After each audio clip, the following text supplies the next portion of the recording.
fast, sitting here praying that this night's gonna last. You got it all on tap, I'm loving your vibe, always have your back. We like all the same tracks, listen all night in the sheets all Salam black. sejahtera Malaysia, selamat datang ke channel Fels Lifestyle. Satu lagi isu hangat hari ini, kali ini pula menyebut nama Timbalan Pengerusi Perikatan Nasional dan juga Presiden PAS yaitu Tan Sri Abdul Hadi Awang. Artikel daripada Malaysia Kini pada Februari 14. Presiden PAS hina institusi kehakiman perlembagaan, kata pemuda amanah. Pemuda amanah mendakwa Presiden PAS Abdul Hadi Awang menghina institusi kehakiman dan perlembagaan persekutuan.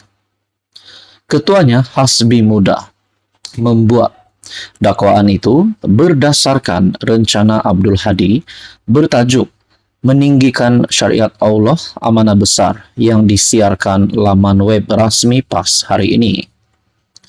Tulisan Abdul Hadi namun demikian, kini muncul kalangan hakim yang bijaksini, bukan bijaksana, yang kepala dan akalnya dipengaruhi oleh tulisan warisan penjajah adalah satu bentuk penghinaan yang amat jelas terhadap institusi kehakiman dan perlembagaan negara.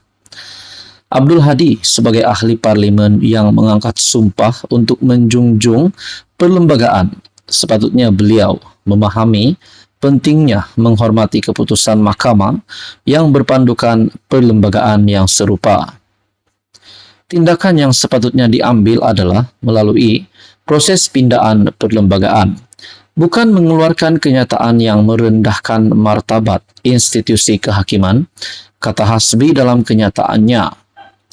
Tulisan Hadi disiarkan sewaktu pelbagai pihak memberikan reaksi terhadap keputusan Mahkamah Persekutuan membatalkan 16 peruntukan kesalahan di bawah enakmen Kanun Jenayah Syariah dalam kurungan 1 Kelantan 2019 baru-baru ini. Ia juga disiarkan pada hari yang sama selepas Kementerian Dalam Negeri KDN memberi amaran bahawa pihaknya sedang memantau reaksi orang ramai terhadap kes tersebut. Walaupun tidak berpuas hati dengan keputusan mahkamah, Abdul Hadi sebagai seorang ahli parlimen yang cukup lama sewajarnya faham keputusan hakim adalah berpandukan perlembagaan persekutuan. Kegagalan sebenar adalah pada sosok Abdul Hadi sebagai ahli parlimen yang pernah menjadi sebahagian dari kerajaan namun tidak ada usaha untuk memindah perlembagaan, sekaligus mencerminkan dirinya bersikap sambil lewa dalam menjalankan peranan sebagai seorang ahli legislatif, tambah Hasbi. Artikel daripada Malaysia Kini bertajuk Presiden PAS hina institusi kehakiman perlembagaan, kata pemuda amanah. Adakah dengan ini Hadi Awang sekiranya didapati bersalah, adakah beliau boleh disaman berjuta-juta ataupun berbilion, ataupun adakah sekiranya perkara ini dibawa kepada arah yang lebih serius, adakah Hadi Awang bakal ditangkap? Apa komen anda? Sekian saja. Teruskan bersama di dalam channel ini untuk info yang seterusnya. Jangan lupa tekan butang like, share, dan juga subscribe. Hai, hello, salam sejahtera Malaysia. Selamat datang ke channel Fels Lifestyle. Info padu, info hangat disediakan di dalam channel ini.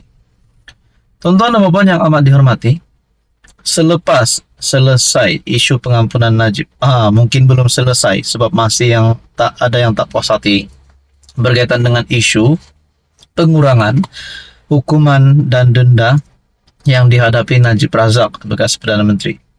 Nah, saudara-saudara, kita bercakap berkaitan dengan 1MDB.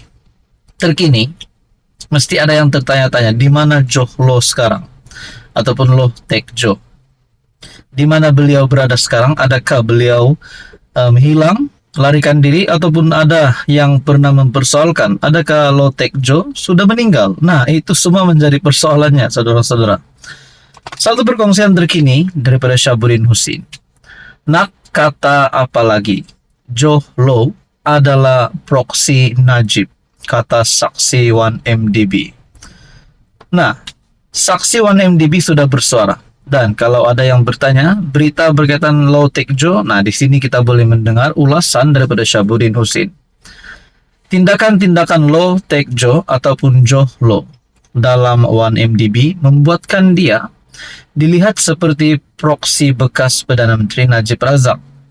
Menurut bekas penasihat undang-undang syarikat itu, Jasmine Lu Aiswan. Lu berkata demikian ketika memberi keterangan dalam kes rasuah 1MDB berjumlah Rm2,27 bilion terhadap Najib di Mahkamah Tinggi Kuala Lumpur. Lu yang dahulunya individu yang dekat dengan Joh Law memberi keterangan berhubung penglibatan ahli perniagaan itu dalam keputusan keuangan 1MDB. Kebanyakan tindakannya untuk membuatkan kami melihatnya sebagai proksi Perdana Menteri yang juga pengerusi lembaga penasihat 1MDB. Kebanyakan perkara utama yang memerlukan lampu hijau daripada Perdana Menteri perlu dibincangkan dulu dengan Law sebelum ia dibawa kepada Najib, kata Lu. Saksi pendakwaan ke-50 itu menyifatkan gaya pengurusan 1MDB sebagai pendekatan atas ke bawah dengan anggota pengurusan perlu mendapatkan tanda tangan Najib untuk dokumen berkenaan pelaburan dan keuangan. Lu berpandangan ia ekoran perkara 117, memorandum dan artikel pertubuhan 1MDB yang menyatakan persetujuan Najib diperlukan untuk proyek penting dan utama yang memberi kesan keuangan kepada kerajaan. Ini kerana Najib juga merupakan Menteri Keuangan pada masa itu serta mengetuai Menteri Keuangan diperbadankan MKD yang merupakan pemilik penuh 1MDB, katanya. Katanya lagi, dia selaku penasihat undang-undang pada masa itu akan menyediakan Special Rights Redeemable Preference ataupun SSRP secara bertulis. Dan dokumen itu akan diserahkan kepada Joh Law untuk mendapatkan tanda tangan Najib. Bagaimanapun, dia mengakui tidak tahu bagaimana Joh Law mendapatkan tanda tangan bekas PM itu. Lu juga memberitahu yang bekas CEO 1MDB Syahrul Azral Ibrahim Halmi menawarkannya untuk menyertai 1MDB sebagai penasihat undang-undang pada Mei 2011, meninggalkan kerjaannya di UBG Group yang bergaji Rm45.000 sebulan. Lu berkata, Joh Law yang juga menjadi pengarah UBG Group berkata yang dia tidak menghalang jika dia ingin menyertai 1MDB. Lu bekerja dengan UBG Group sejak 1 Januari 2009 hingga April 2011. Menurut keterangannya, dia pernah bekerja sebagai sekutu di firma Guaman Zain & Co pada 2004 hingga 2008, sebelum dibawa Joh Law untuk menyertai UBG Group. Perbicaraan di depan Hakim Colin Lawrence Sequeira bersambung esok. Najib kini dibicarakan atas 4 pertuduhan salah guna kuasa dan 21 pertuduhan pengubahan uang haram melibatkan Rm2,27 bilion dana 1MDB. Sumber daripada Malaysia Kini dan dikongsikan oleh Syahabuddin Husin pada 14 Februari. Apa komen anda berkaitan dengan isu ini? Sekian saja, teruskan bersama di dalam channel ini untuk info yang seterusnya. Jangan lupa tekan butang like, share, dan juga subscribe.